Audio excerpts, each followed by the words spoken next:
Good day, students. Today we are going to discuss cost volume profit analysis and break-even point.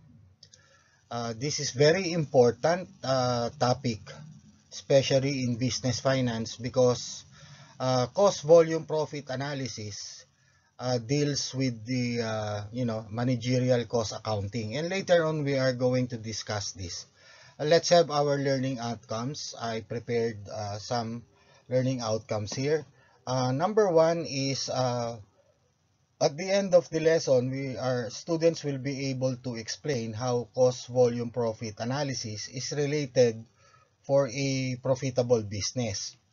And students will be able to describe the relationship between sales volume, expenses or cost, and profit, and describe about the relationship of variable expense and fixed expense. And we shall know about the different assumptions underlying cost volume profit analysis. And there are several formulas and a sample problem so that we could show how the formulas are used through a step-by-step process. And of course, we are going to explain the concept and principles of break-even point. Okay, and the last is the calculation of break-even point for sales, dollar or number of units. Okay. All right. First of all, we have to discuss, no, what is this variable cost and what is this fixed cost. All right. First of all, let us discuss this variable cost. Variable cost, if, for example, your volume or the quantity that you are producing, let's say, is increasing, your variable cost will also increase. So meaning to say, the variable cost is directly proportional to the volume of production. If your volume of production tends to minimize or reduce, your variable expense also will go down because they are directly proportional. And what are examples of variable cost? Examples of variable cost are, labor, okay, commissions, packaging, raw materials for production. Meaning to say, variable costs are, directly related to the cost of production in terms of producing goods and services. Okay. Now, let's go to fixed cost. What is fixed cost? Of course, if your production goes up, your fixed cost, that's why it's called fixed, is steady. Even though your volume of production goes down, still your fixed cost is steady. That is fixed cost. And what are examples of fixed cost? Common examples are, lease or rent, payments, utilities, insurance. There are certain salaries that are covered by fixed costs and the interest payments. So these are fixed costs. Regardless whether your volume of production goes up, your fixed expense is steady. If it goes down, still it is fixed. All right. So let us first discuss cost volume profit analysis. Cost volume profit analysis is very useful if the assumptions are met. It is effective if assumptions are met.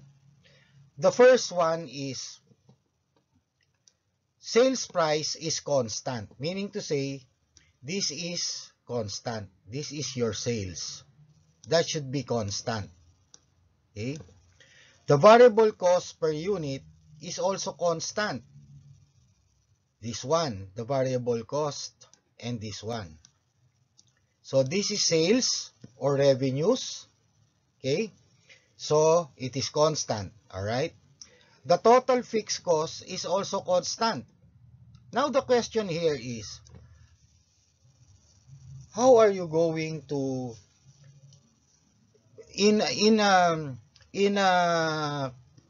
cost accounting, which is a foundation of the cost volume profit analysis. Let's say, for example, you want to produce a certain product. Let's say this product. Okay, this is the product. And there are certain number of processes in order to, from raw materials to finished product. Okay.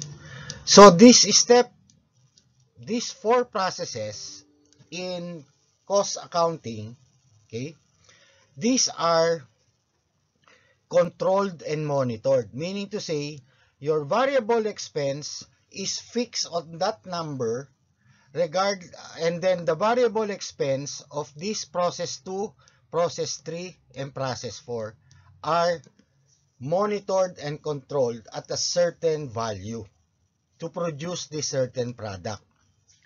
So, meaning to say, if the variable cost is, fluctuating up and down, it's not constant, the cost volume profit assumption is not met.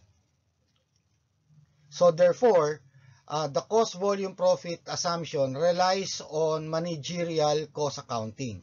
And managers use this one if assumptions are met for, making a sound business economic decision. So that is very useful. And then everything produced is sold, meaning to say, okay, this quantity should be sold at this price. No more, no less. Okay? So these are the assumptions of this cost volume profit analysis. Alright. Okay. Cost. Okay. This cost is related to this column, wherein we have the cost of variable expense and the cost of fixed expense. Okay? Alright? Remember guys, the formula for profit or income is revenues minus expenses. And expenses has 2 types. As we discussed, expenses has a variable expense. We already gave an example, and we have a fixed expense. So this is the total expense or total cost. Okay? The volume here is related to this sales that we are talking about.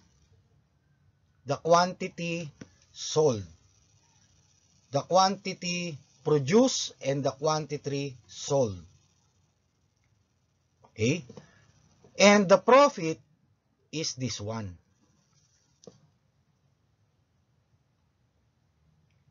Okay? So this is our tabulation that makes our life easier and easy to understand. Cost, volume, profit analysis. Why? Why, sir? Because profit is revenues, this one. That's the revenue. Minus expenses, this one.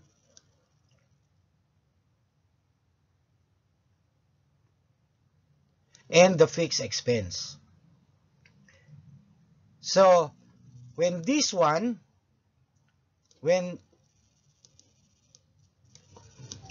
okay, so when you deduct, when you add variable expense, this one and this one gives you your total cost, and you minus that into your profit, okay, it gives you an total operating income. So that is why this table signifies a cost volume profit analysis. And you will see later on the beauty of this tool in used by managerial or cost accountant. Okay, so let us proceed. Taking again the example, we have uh, 1, 2, 3, and 4 columns. Okay, one column is for the particular items, which is sales in order, variable cost, contribution margin, fixed cost, and operating income. So these line items should be in chronological order. One is sales. The next item should be the variable cost. The next item should be the contribution margin, and then followed by the fixed cost. And your last row is your total operating income. Okay. On the second column, this is the quantity sold or units sold. Okay. So each of that have a corresponding. So these are constant because you are going to determine, for example, a certain company produce 1,500 work pieces or product, and that has to be sold by the sales and marketing department and has to have an exchange between the company and the consumer. All right. So at this particular column, the cost per unit, meaning to say this is the cost of one item of that product. So for example, the cost per unit is 100 pesos per unit or per piece. So therefore, sales, in order to get the total sales, this one, the formula, units sold times price per unit. So, units sold is this one times price per unit is this one. Okay? So, in order to get 150,000, 1,500 times 100 pesos because that is the cost per unit. So, you can compute now your sales or total sales. So, if the unit sold is 1,000 times 100, that is 100,000. Alright. Let's go to the variable cost. Let's minimize some notes. In the variable cost, the formula is unit sold times cost per unit. So, this is the unit sold under in line with variable cost. 15 times 70 pesos gives you 105,000 pesos. Okay. Now, how do you compute your contribution margin? Sales minus variable cost. Okay. Let's minimize some. Alright.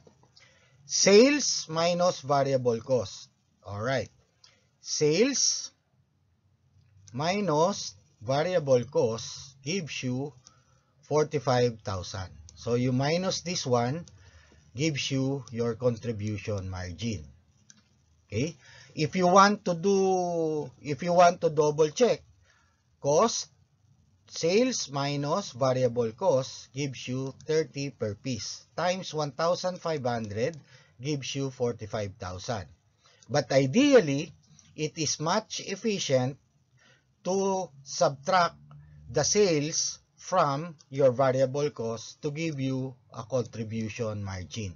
So what is contribution margin? It is the difference or the amount that is left after you deduct your variable expenses from your total sales and revenue. That is called contribution margin. Okay, very good. All right.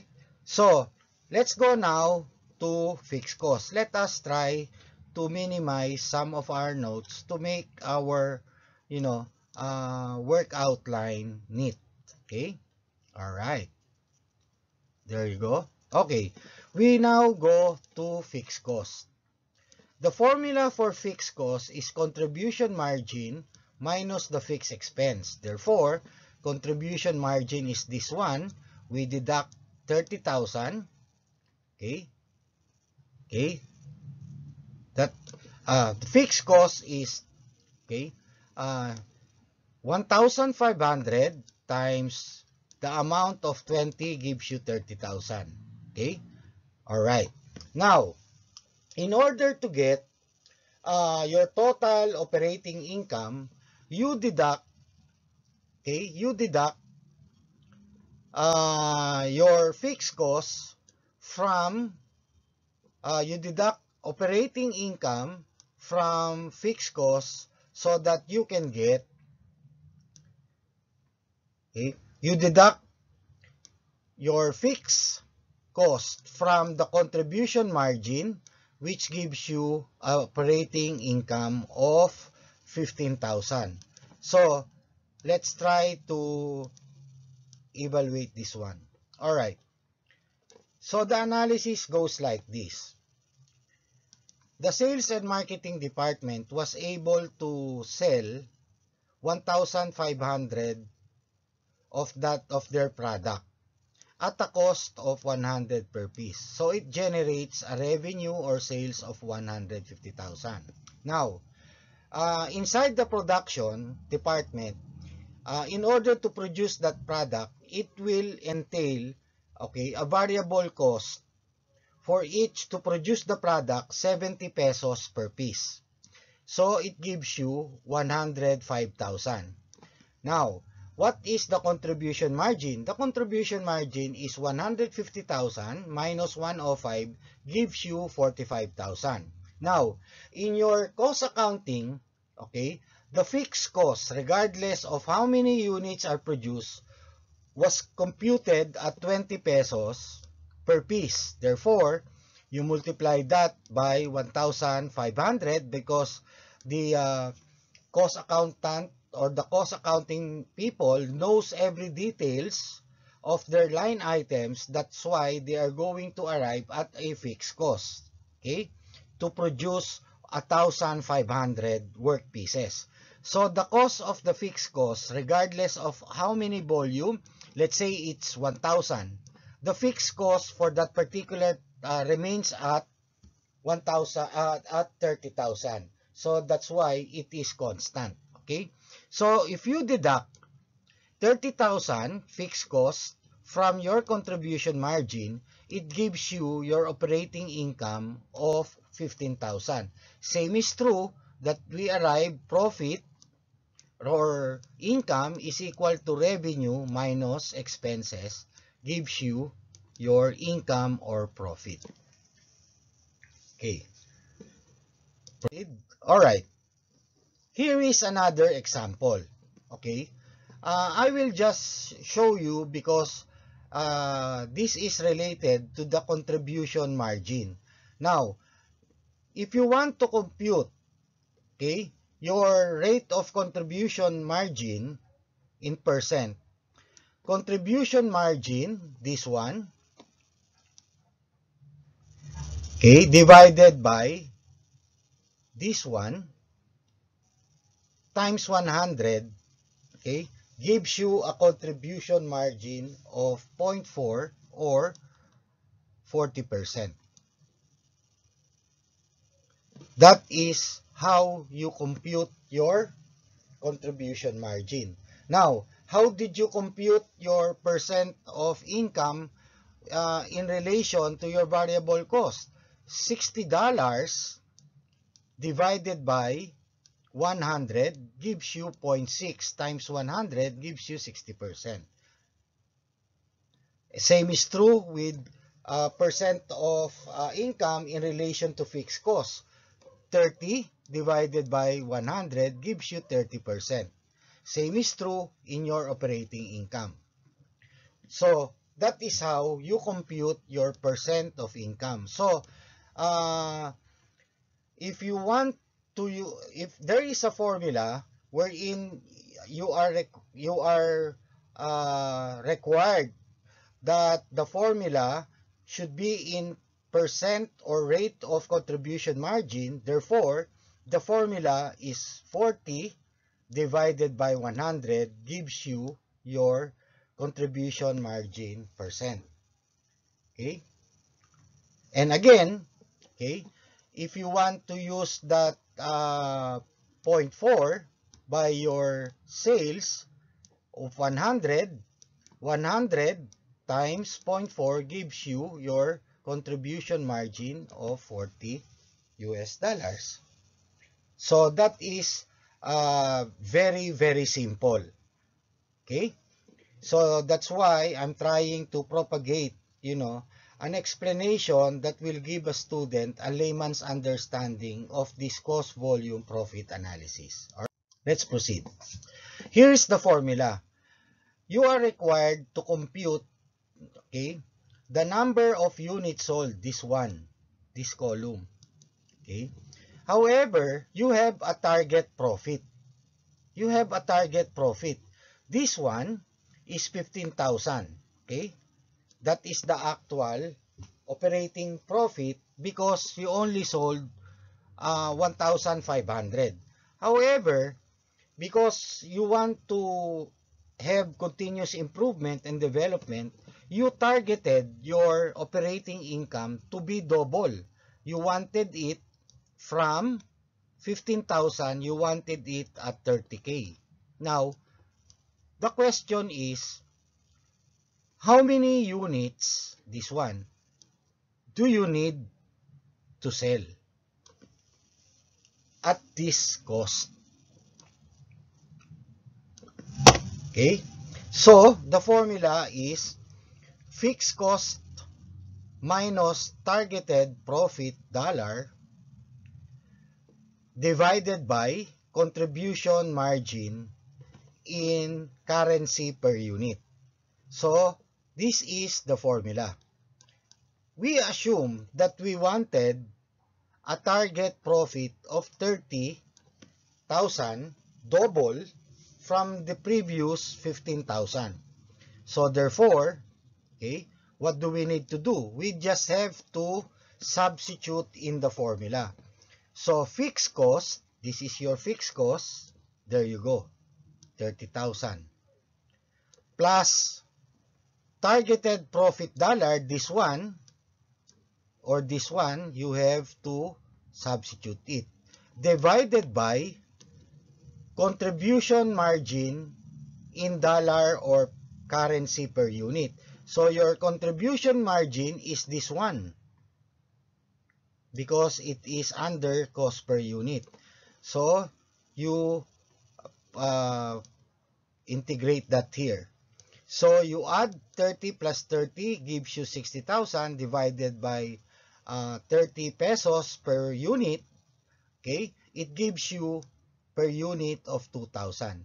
So in order to get a targeted profit of 30,000, you need to sell 2,000 pieces of your work items or work pieces or your product. Okay? So, if you want 50,000, you can do that. So, you just have to, this one, 50,000, okay? That gives you 80,000 divided by 30 per unit. So, the answer to that is the quantity of your, so let's say you want it at 50,000, your target operating income.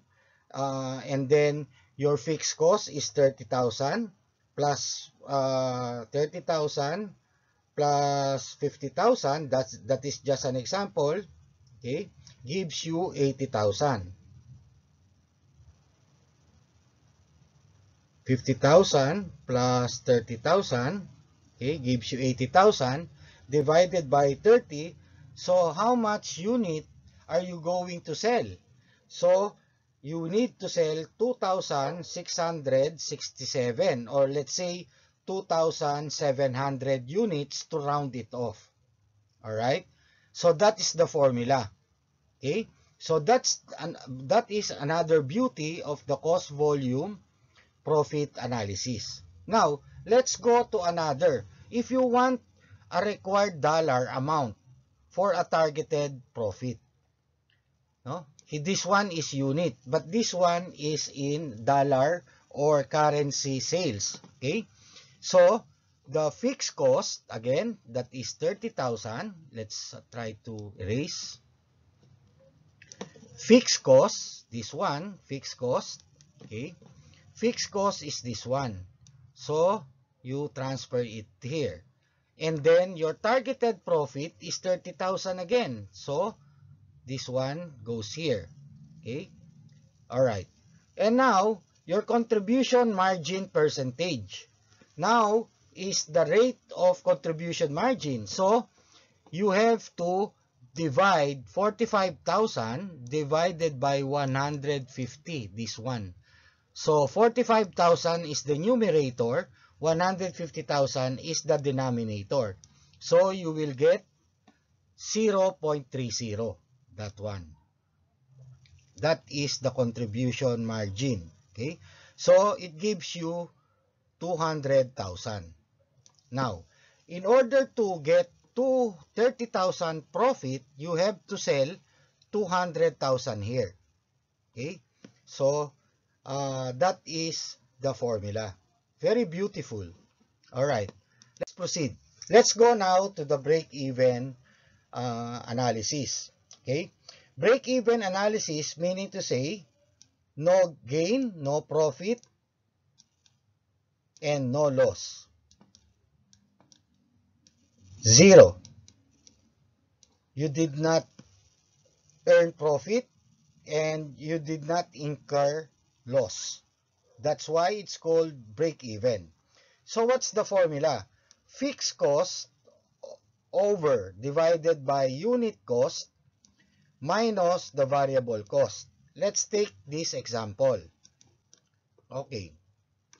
So we are talking of the unit cost, this one. Okay.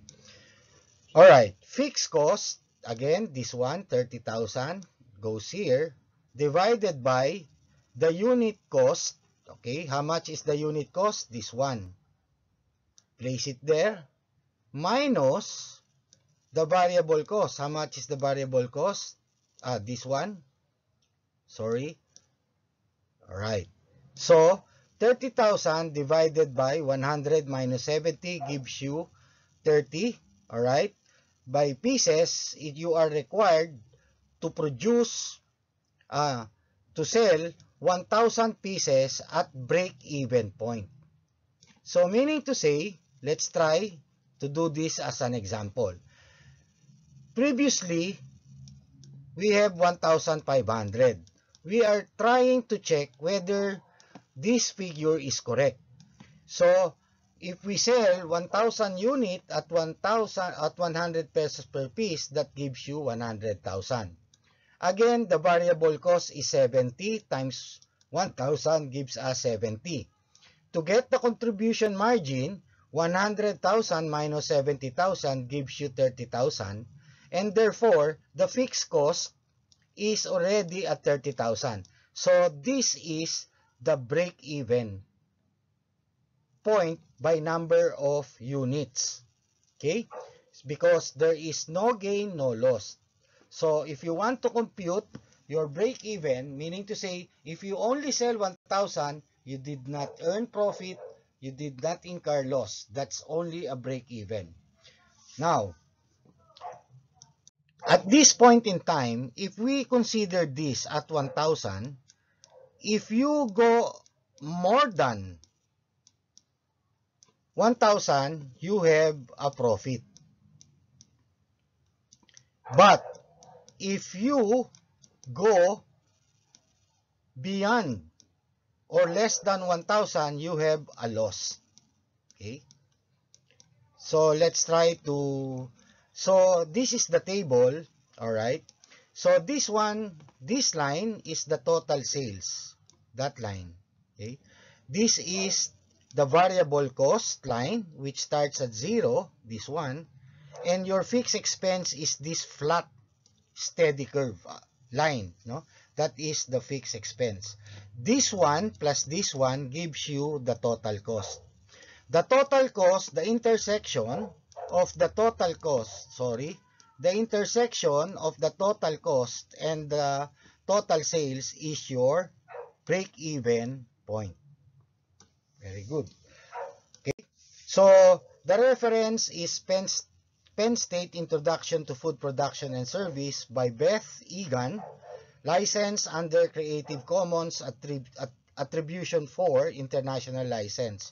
Chapter 15, Cost, Volume, Profit Analysis, and Break-Even Point as our source of reference. So guys, the Cost, Volume, Profit Analysis is really a strategic tool that is founded in managerial cost accounting. And it is very useful if all the assumptions are met, okay, when it comes to cost accounting. Alright? So, if you are new to the channel, I request you to subscribe the video, like the video, and share the video as well to all the Filipino students, Luzon, Visayas, Mindanao. So, I want you to have a great day, always keep safe, and I'll see you on my next tutorial video. Bye.